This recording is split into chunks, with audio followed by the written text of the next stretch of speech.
기도하시겠습니다. 생명의 근원이신 주님, 여름이 성큼 다가온 문턱에 5월의 눈부신 햇살 속에서도 여전히 뭔가 채워지지 않는 우리의 마음에 허전함을 아는 채 주님 앞에 섰습니다.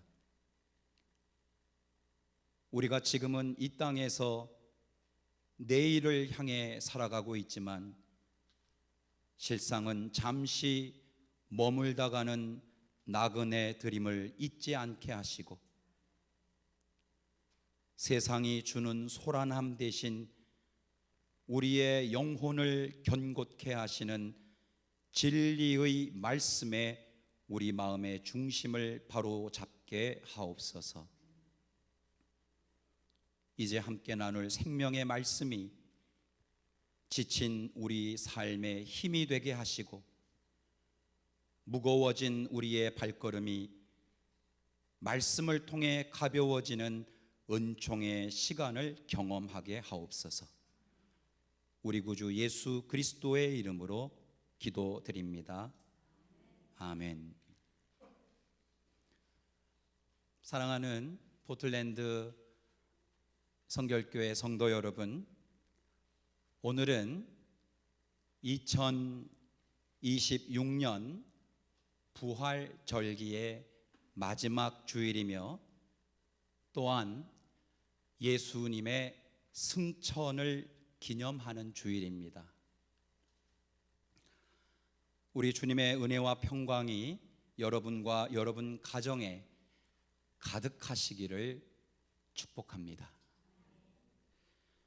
5월과 6월은 졸업식 시즌입니다. 그죠? 졸업식이라는 것은 참 의미 있는 자리입니다. 그 안에는 지나온 시간에 대한 축하와 감사, 학업의 성취와 지금까지 애써왔던 노력에 대한 위로와 격려, 그리고 또 앞으로 살아갈 미래를 향한 기대와 응원이 이 졸업식에 다 담겨 있기 때문에 그렇습니다. 그래서 과거와 현재 그리고 미래를 모두 담고 있는 졸업식은 아직 끝이 아니죠. 그죠? 그래서 미국에서는 요즘 졸업식을 그레주에이션이라고 하는 표현보다 다른 단어로 쓰는데 그 단어가 커맨스먼트입니다. 이 커맨스먼트라고 하는 뜻은 새로운 시작이라는 의미를 더 담고 있기 때문에 요즘 학교들에서는 그레주에이션보다 커맨스먼트라고 하는 용어를 더 사용하고 있습니다. 학업을 마치는 날이면서 동시에 자기 삶의 자리에서 새로운 책임과 새로운 길을 시작하는 날이라는 뜻입니다. 여러분, 신앙생활도 마찬가지가 아닐까요? 믿음이란 새롭게 시작하는 마음가짐이거든요. 그래서 예배는 매주 이런 우리의 믿음을 새롭게 갱신하는 커맨스먼트의 시간이라고 생각하셔도 좋을 것 같습니다. 그리고 마침 우리는 교회력으로도 바로 이러한 특별한 의미를 기억하는 커맨스먼트, 즉 새로운 시간 앞에 서 있습니다. 예수님께서는 이 땅에서 계획하셨던 일들을 모두 다 마치셨습니다. 이를테면 졸업과 같은 것입니다. 그리고 십자가를 지나 부활하신 후 40일 동안 제자들과 함께 하시며 그들이 부활의 증인이 되도록 당부하신 뒤에 아버지께로 돌아가셨습니다. 새로운 시작의 도래를 암시하는 대목입니다. 부활하신 예수님께서 제자들 앞에서 하늘로 올려지셔서 하나님 아버지의 영광 가운데 들어가신 사건, 교회에는 이 사건을 가리켜 승천이라고 부릅니다. 저는 오늘 이 승천이라는 말을 특별히 오늘 이 교회력에 여러분이 듣게 되는 이 승천이라는 이 말을 고향으로 돌아간다는 의미에서 귀향이라는 말로 바꾸어 생각해 보고 싶습니다. 큰 무리는 아니죠.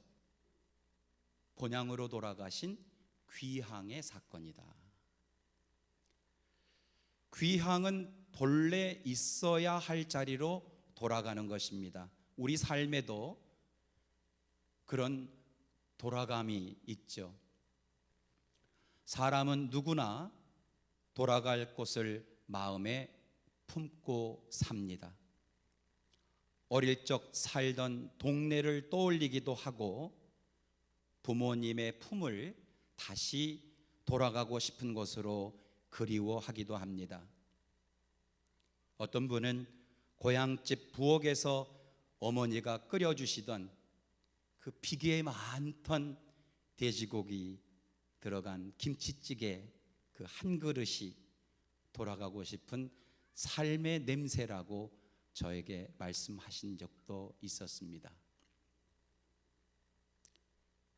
돌아감이라는 주제로 저의 경우를 생각해 보니 저도 고국을 방문할 때마다 무슨 일이 있어도 돌아가는 곳이 있습니다. 저희 아버지가 계시는 산소와 어머니가 홀로 계시는 고향 집입니다. 지금은 추억이 되었지만 제가 고향에 방문할 때마다 아버지께서 기차역 출입구 앞에서 저를 마중 나와 서 계셨던 그 모습도, 그리고 그 자리도 늘 제게는 돌아감의 자리입니다. 왜 그럴까요? 사람은 본래 귀향의 존재이기 때문입니다. 성도님들 중에 순례자의 노래라는 제목의 복음성가를 아시는 분들께서는 1절을 저와 함께 불러보실까요? 혹시 가사를 모르시더라도 콧노래로 함께 부르시면 좋겠습니다. 저 멀리 뵈는 나의 시온성, 오 거룩한 곳 아버지 집, 나 사모하는 집에 가고자 한 밤을 세웠네.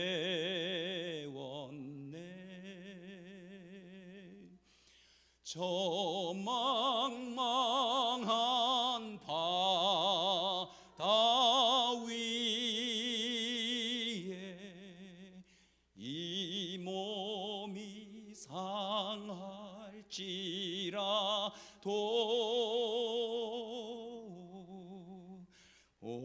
오늘은 이곳 내일은 저곳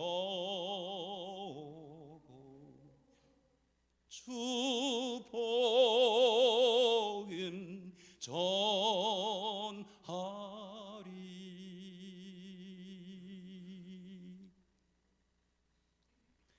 여러분, 꽃씨가 꽃밭에 뿌려지듯 이 찬양의 가사 하나하나는 우리가 본향을 향해 걸어가는 나그네여 이 땅의 순례자라고 우리 영혼의 밭에 뿌리고 있습니다. 우리가 영원히 이 세상에 머물 존재가 아니라는 것이죠. 제가 일하는 학교의 수석 부총장님께서 실제 경험하신 것을 여러분과 함께 나누고 싶습니다. 작년 2025년 1월 LA 지역에 거대한 산불이 발생했던 거 여러분 기억나십니까?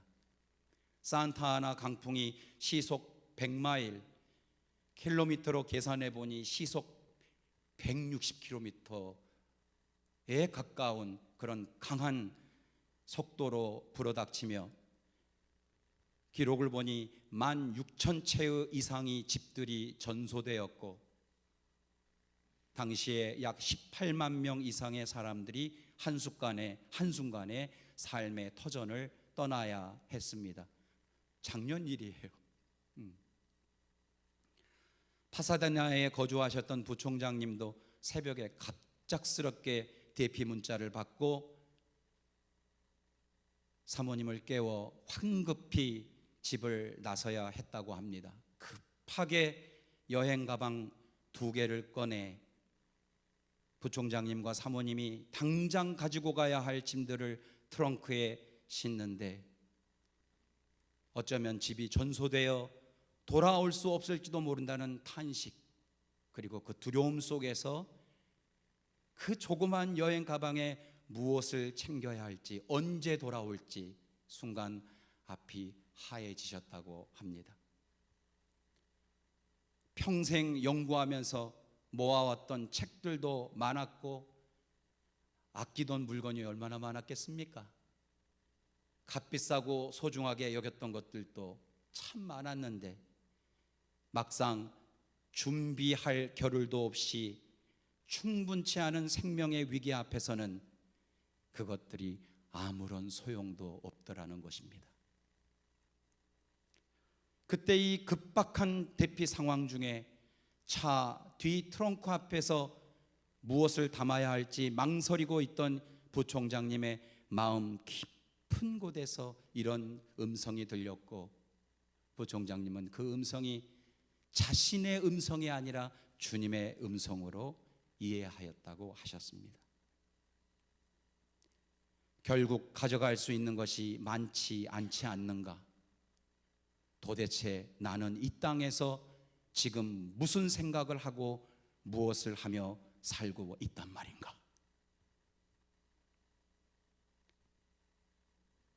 그리고 부총장님께서는 이 경험을 한 가지 미국 속담으로 마무리하셨습니다. You only have what you give away.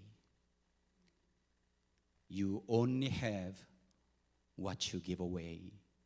한국어로 번역하면 결국 당신이 가져갈 수 있는 유일한 것은 당신이 남에게 나누어 준 것뿐이다.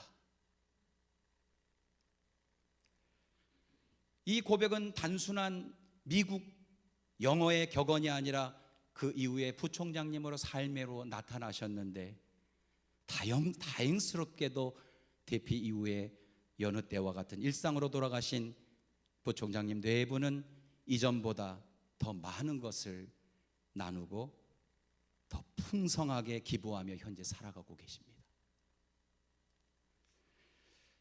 예수님께서 마태복음 6장 19절과 20절에 말씀하셨습니다. 너희는 자기를 위하여 보물을 땅에다가 쌓아두지 말아라. 너희를 위하여 보물을 하늘에 쌓아두어라. 결국 중요한 것은 얼마나 많이 쌓아두었는가가 아니라 얼마나 내가 나누며 살았는가. 이것이 내 인생의 행복을 구별하는 기준이라는 사실을 부총장님의 경험을 통해 저는 깊이 생각하는 그런 계기를 가졌습니다. 시간을 이기는 장사가 없다고 하듯이 푸르렀던 젊음도 어느 순간 흘러가고 주름도 숨길 수 없고 나이테처럼 인생의 줄이 깊어가면서 어느새 저녁 무렵 노을처럼 아름다웠다가 서서히 우리의 인생의 시간은 기울어지지 않습니까? 그러다가 산불 앞에서 갑자기 집을 떠나야 했던 사람들처럼 어느 누구도 예외 없이 삶이 영원하지 않다는 사실 앞에 우리는 마주하게 되는 것입니다. 그래서 여러분, 이 질문이 저와 여러분 모두 너무 늦지 않으면 좋겠습니다. 나는 이 땅에서 무슨 생각을 하고 살고 있으며, 무엇을 하고 있으며, 무엇을 준비하고 있으며, 어디를 향해 걸어가고 있는가? 할렐루야. 오늘 요한 1서의 말씀은 깊은 이야기를 들려줍니다. 하나님이 우리에게 영원한 생명을 주셨다는 것과 바로 이 생명이 그 아들 예수 그리스도 안에 있다는 것입니다.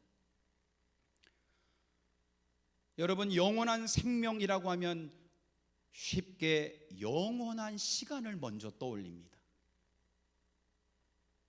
끝없이 이어지는 시간, 영원한, 죽음을 넘어 계속되는 존재를 생각합니다.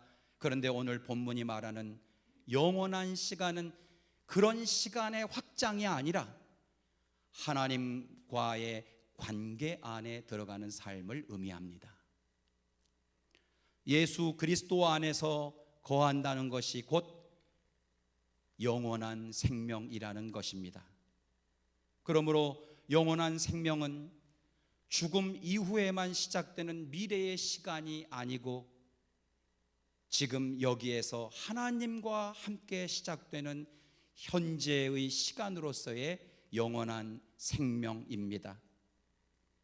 마치 신랑과 신부가 당신을 영원히 사랑하겠습니다라고 고백할 때 그 영원이라는 표현이 시간의 무한함을 의미하지 않고 오히려 어떤 상황에서도 당신을 사랑하겠다라고 하는 관계의 언어, 관계의 서약처럼 영원한 생명은 하나님과의 관계를 의미하는 것입니다. 이처럼 믿음은 삶의 중심을 하나님께 두고 하나님과의 관계를 사모하며 그 관계 안에 신실하게 살아가는 것입니다. 그 끊어질 수 없는 예수 그리스도와의 관계 안에서 살아가는 삶, 그것이 바로 요한 1서가 말하는 영원한 생명이라고 하겠습니다. 오늘 우리가 읽은 요한복음 17장은 예수님께서 승천을 앞두시고 이 땅에 남게 될 제자들의 삶을 위해 하나님께 드린 간절한 기도문입니다. 예수님의 기도문이세요. 특별히 이 기도문은 예수님의 기도 가운데 주기도문이 있죠. 그리고 더 짧은 형태지만 겟세마네의 기도가 있는데 이 주기도문과 겟세마네 기도 외에 보기 드문, 아니 유일하다고 할 수 있는 장문의 예수님의 기도문으로서 기독교 전통에서 매우 소중하고 깊은 의미를 가지고 있습니다. 오늘 우리는 그 긴 예수님의 17장 전체의 기도문 중에서 일부만 함께 읽은 것입니다. 요한복음 17장 18절에서 예수님께서는 아버지께서 나를 세상에 보내신 것과 같이 나도 그들을 세상에 보냈습니다 라고 기도하십니다. 예수님께서는 제자들이 오늘 당신과 함께 승천, 즉 귀향하기를 기도하지 않으셨다는 것입니다. 오히려 주님은 제자들을 함께 귀향시켜달라고 하나님께 기도한 것이 아니라 세상 속으로 다시 보내달라고 기도하십니다. 요한복음 17장 15절에서 좀 더 분명하게 나오는데 예수님은 이렇게 기도하셨습니다. 내가 아버지께 비는 것은 그들을 세상에서 데려가시는 것이 아니라 악한 자들에게서 그들을 지켜주시는 것입니다. 이처럼 주님은 제자들을 악이 존재하고 있는 삶에 어려움이 있는 세상 한복판에서 하나님의 선하심과 살아계심을 신뢰하며 살아가도록 제자들이 살아가고 있는 세상 속으로 다시 보내달라고 기도하십니다. 특별히 악한 자에게서 그들을 지켜주시는 것입니다라는 이 기도는 주기도문에서 비슷한 내용을 여러분들 기억하십니까? 다만 악에서 구하옵소서. 이 다만 악에서 구하옵소서와 악한 자들에게서 그들을 지켜주시는 것입니다가 같은 의미로 맞닿아 있습니다.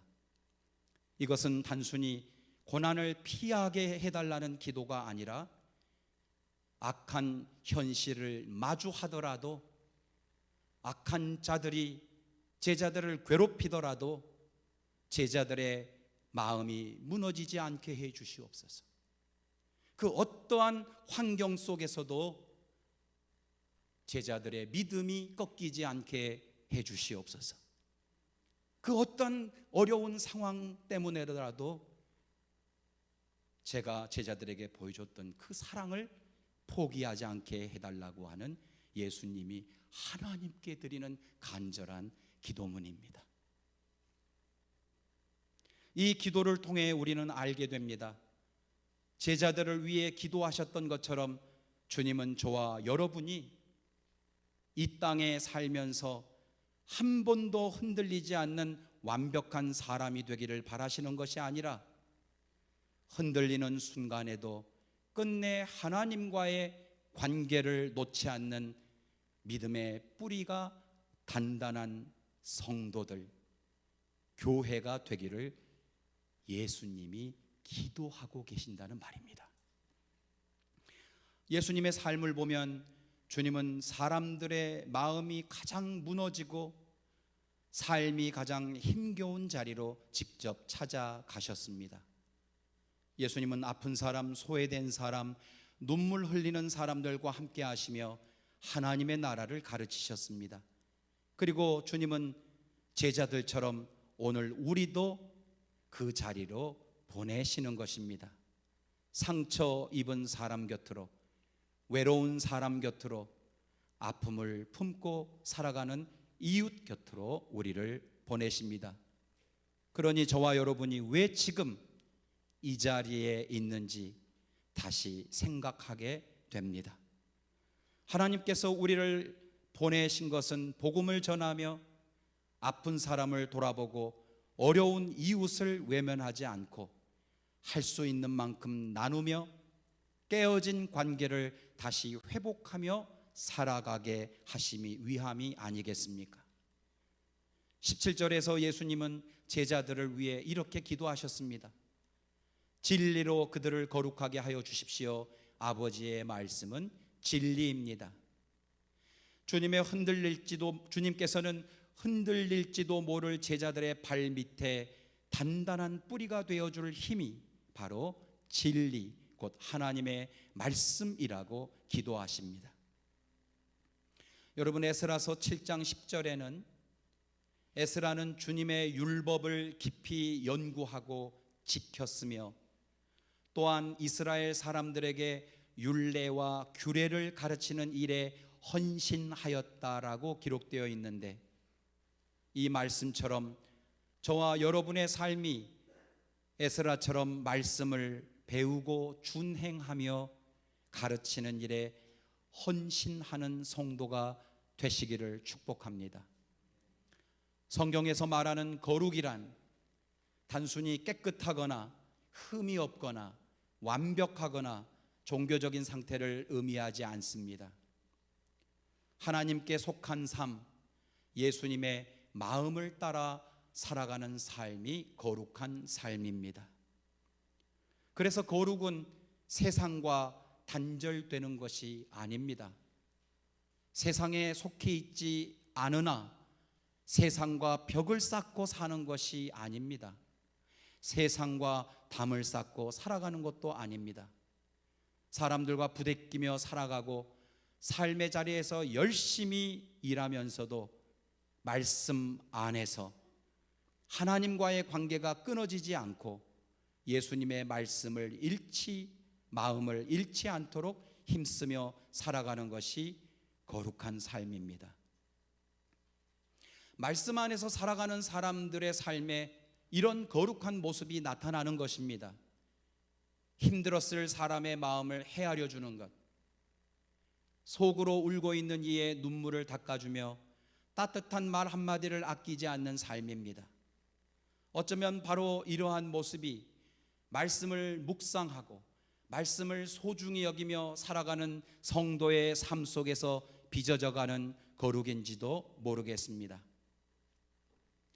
박노해 시인의 말처럼 좋은 날들과 좋은 인연만 우리 인생에 있는 것이 아니라 아픈 시간들과 차라리 만나지 않았으면 좋았을 아쉬운 인연들까지도 우리 인생과 우리의 삶 속에서 품고 살아가며 그 속에서도 감사와 사랑, 찬양을 잃지 않는 삶, 어쩌면 그것이 하나님께서 말씀으로 우리 안에 빚어가시는 인생의 거룩함이 아니겠습니까?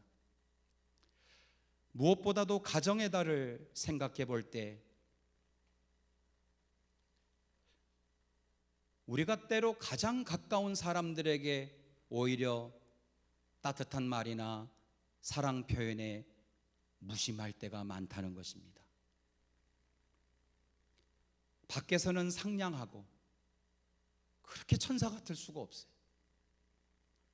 밖에서는 친절한 말도 그렇게 잘 하면서 정작 가까운 가족들에게는 무뚝뚝하고 그냥 당연하다듯이 지나쳐 보려곤 합니다.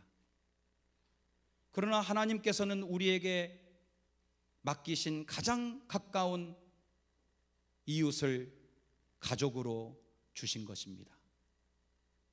돌이켜보면 우리 인생의 가장 큰 기쁨만큼 간헐적으로 혹은 습관적으로 사람 속을 뒤집어 놓는 불쏘시개처럼 날카로운 면도칼로 베는 것처럼 마치 안전핀이 뽑힌 수류탄 같이 금방이라도 폭발할 것 같은 부글부글한 압력솥처럼 가족을 대함으로써 가장 오래 남는 상처 역시 가족 관계 안에서 오는 경우가 많다고 합니다. 사람을 다시 살아가게 만드는 힘도 가족으로부터 오지만 그 관계가 어긋나면 마음에 오래 남는 아픔과 갈등 또한 가장 가까운 관계인 가정에서 시작되는 것입니다. 1979년 노벨 평화상 기자회견 중 기자들과의 질의응답 자리에서 한 기자가 세계 평화를 위해 우리가 무엇을 할 수 있겠습니까?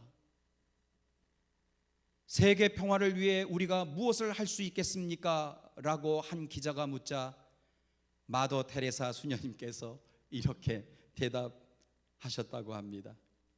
Go home and love your family. Go home and love your family. 집으로 돌아가서 여러분의 가족을 사랑하세요. 이처럼 평화가 거창한 곳에서 시작되는 것이 아니라 가장 작은 공동체인 가정에서의 사랑과 돌봄에서 출발하는 것과 같이 하나님께서는 가장 가까운 관계 속에서 우리로 하여금 사랑을 배우고 사랑을 경험하고 행복을 연습하고 거룩을 살아가게 하시는 것입니다. 할렐루야. 우리 내면의 빛을 우리가 어떻게 볼 수 있을까요? 우리 속의 빛을 어떻게 볼 수 있습니까? 우리 속의 빛은 누가 말하듯이 우리 얼굴로 나타난다고 합니다. 우리 속 안에 우리의 마음이 이와 같이 말씀을 읽고 말씀을 묵상하고 말씀을 사랑하고 그 말씀의 빛에 품어 사는 사람의 드러나는 곳은 성도의 뒷모습입니다. 그리고 성도의 말과 언어가 아니겠습니까? 하나님의 말씀을 들었으니 내 말이 바뀌는 거죠. 말씀 안에 머물러 살아가면 하나님의 말씀이 우리의 거칠고 무뚝뚝하고 투박한 말과 언어를 조금씩 바꿔내서 같이 해보시죠. 사랑해. 왜 이렇게 무뚝뚝하세요? 안 해보니까. 사랑해. 미안해도 너무 못해요. 우리가 미안해도 잘 못해요. 미안해. 고마워. 자랑스럽다. 괜찮아, 그럴 수 있지. 힘들었지. 오늘도 했었다. 오늘도 했었어. 걱정 마. 뭐가 돼도 될 거야. 이 우리의 이 짧은 말 한마디가 하나님의 말씀을 계속 읽고 묵상하고 하나님의 말씀을 간절히 사모할 때 바뀌어지는 우리의 이 짧은 말 한마디가 생명의 말씀처럼 가족의 마음을 다시 일으키고 우리의 지친 이웃들의 어깨를 견디게 하는 것입니다. 우리는 대단한 일을 하지는 못해도 가장 가까운 사람을 따뜻하게 대하는 이 말과 언어로부터 거룩한 삶을 살아낼 수 있다는 오늘 이 말씀을 마음에 간직하면 좋겠습니다. 여러분, 우리는 언젠가 인생의 졸업식을 맞이하게 될 것입니다. 그날 우리 삶에 남는 것은 얼마나 우리가 행복했는지, 얼마나 사랑했는지, 얼마나 아름답게 살았는지, 그리고 성도로서 얼마나 예수님을 닮아가려고 했는지 아니겠습니까? 예수님은 이 땅의 삶을 다 마치신 후에 아버지께로 아름답게 돌아가셨습니다. 그리고 우리에게도 그 길, 곧 아름다운 귀향의 길을 보여주셨습니다. 그러나 주님은 우리를 홀로 이 땅에 남겨두지 않으셨습니다. 약속하신 성령으로 지금도 우리 곁에 함께 하십니다. 우리가 승천주일에 기억해야 할 중요한 사실은 주님께서 하늘로 올라가셨다는 것이 곧 우리를 떠나셨다는 것이 아니라 새로운 시작, 이제 주님은 성령으로 우리와 함께 하시는 것입니다. 할렐루야. 이것을 기념하기 위해 다음 주일은 성령 강림절로 예배를 드리는 것입니다. 성령님은 우리가 지치고 힘들 때 위로해 주시고 또 길을 잃을 때마다 다시 본향의 방향을 가르쳐 주시는 하나님이십니다. 그러므로 인생은 언젠가 떠날 날만 준비하는 졸업식이 아닙니다. 절대 우리 교인들께서는 이런 말씀 하지 마세요. 이젠 가야지. 이제는 갈 준비가 됐지. 이렇게 마무리를 짓는 것이 아니라는 것입니다. 우리 곁에 계신 성령님과 함께 열매를 맺으며 오늘 이 땅에 예수님과 함께 살아가는 새로운 인생의 시작, 새로운 삶의 시작, 새로운 신앙의 시작이 오늘 여기에서 다시 갱신되는 것입니다. 이러한 삶의 모습은 성경이 우리에게 권면하는 길이기도 합니다. 예수님께서는 마태복음 5장 16절에서 이렇게 말씀하셨습니다. 이와 같이 너희 빛이 사람에게 비추어서 그들이 너희의 착한 행실을 보고 하늘에 계신 너희 아버지께 영광을 돌리게 하여라. 에베소서 4장 32절 말씀입니다.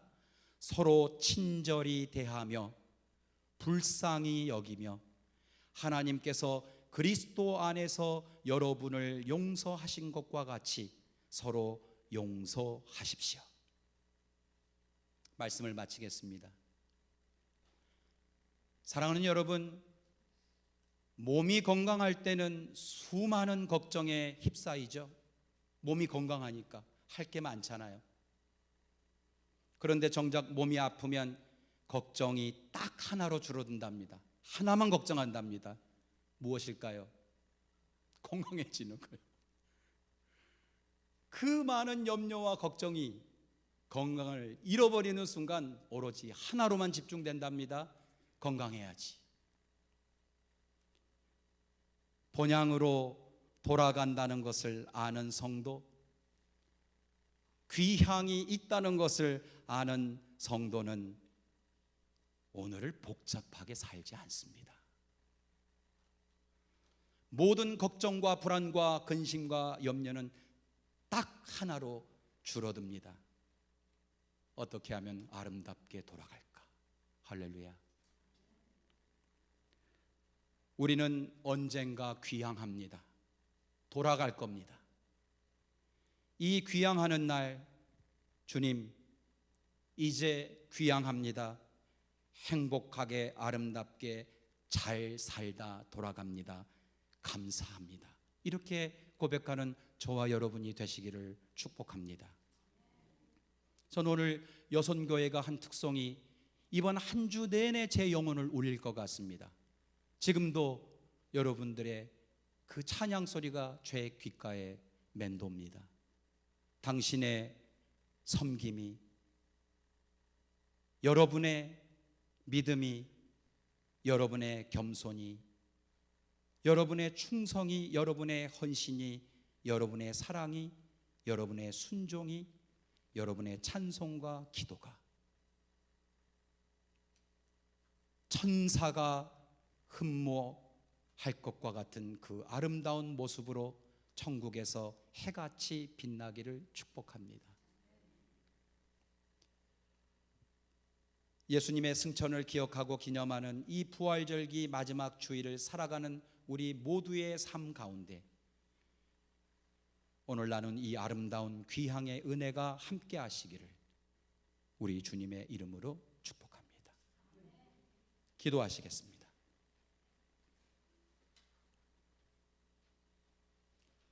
자비로우신 주님, 우리가 돌아갈 본향이 있음을 기억하며 오늘이라는 이 선물과 같은 시간을 소중히 열매 맺으며 살아가게 하옵소서. 승천하시어 우리 곁에 성령으로 와 계신 우리 주님의 손을 붙잡고 우리가 머무는 자리마다 예수님을 본받아 사랑을 우리 삶으로 번역하며 살아가는 아름다운 순례자가 되게 하옵소서. 그리하여 언젠가 마주할 우리 인생의 졸업식 날에 주님의 사랑의 품 안에서 참된 안식을 누리는 새로운 시작의 기쁨을 경험하게 하옵소서.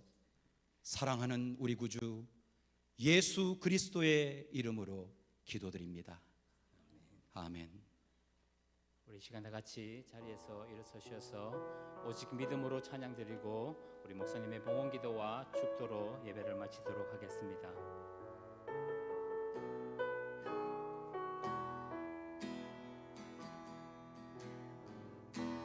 세상은 들리고 사람들은 변하여도 나는 주를 섬기리. 주님의 사랑은 영원히 변하지 않네. 나는 주를 신뢰해. 오직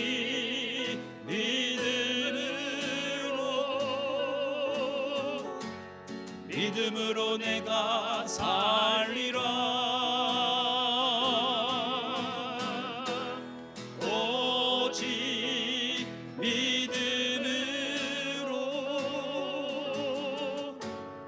믿음으로 내가 살리라. 오직 의인은 믿음으로 말미암아 살리라. 오직 의인은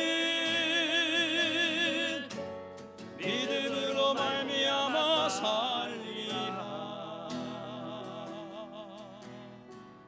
믿음은 들리고 사람들 주를 떠나도 나는 주를 섬기리. 주님의 나라는 영원히 쇠하지 않네. 나는 주를 신뢰해. 오직 믿음으로 내가 살리라. 오직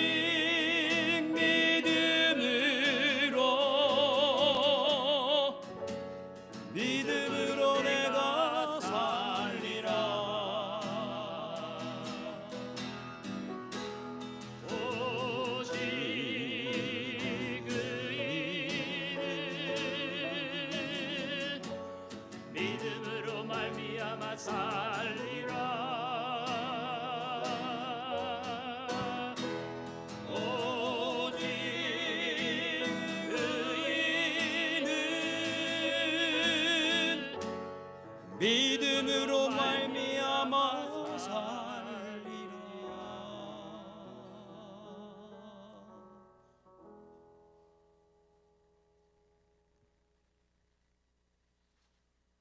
모든 것의 공급자이신 주님, 우리 삶의 길목마다 베풀어 주신 은혜에 감사하며 정성을 다해 예물과 함께 우리의 삶을 봉헌해 드립니다. 결국 우리가 가진 것은 남에게 나누어 준 것뿐이라는 이 깨달음을 따라 이 물질이 나누어진 곳마다 하나님 나라와 복음의 꽃이 피게 하시고 고단한 이웃들에게 복음이 전해지게 하시며 힘이 되는 은총을 허락하여 주시옵소서. 우리가 땅에 보물을 쌓느라 하늘에 창고가 있다는 사실을 망각하지 않게 하시고 아름답고 홀가분한 마음으로 귀향하는 본향을 향해 걸어가는 우리의 걸음 가운데 나눔의 기쁨과 감사로 더욱 풍족함을 경험하는 신령한 축복을 누리게 하옵소서. 이제는 아름다운 귀향의 본보기가 되어주신 사랑하는 우리 구주 예수 그리스도의 은혜와 우리를 영원한 본향의 길로 인도하여 주시는 하나님의 극진하신 사랑하심과 우리가 열매 맺는 삶을 살아갈 수 있도록 이끌어 주시는 성령님의 인도하심이 2026년 부활절기를 졸업하고 주님의 승천을 기념하며 이제 설렘과 기대감으로 기도하며 새로운 교회의 시작과 출발선 안에 서 있는 이 귀한 포틀랜드 성결교회 모든 성도들 위해, 이 성도들의 가정과 자녀들 위해 이제로부터 영원까지 함께 해 주시기를 간절히 축원하옵나이다. 아멘.